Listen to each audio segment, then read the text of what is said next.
أعوذ بالله من الشيطان الرجيم నేను శపించబడిన బహిష్కరించబడిన శైతాన్ నుండి రక్షణ పొందటానికి అల్లాహ్ శరణు వేడు.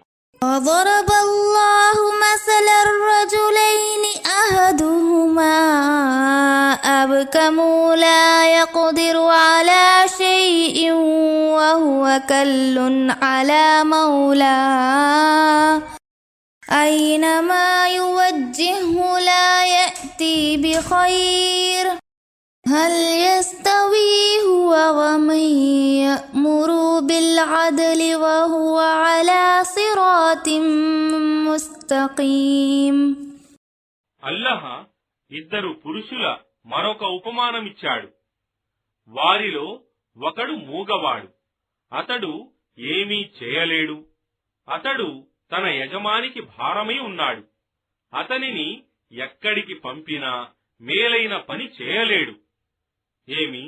ఇటువంటి వాడు మరొకనితో ఎవడైతే న్యాయాన్ని పాటిస్తూ రుజుమార్గంపై నడుస్తున్నాడో సమానుడు కాగలడా?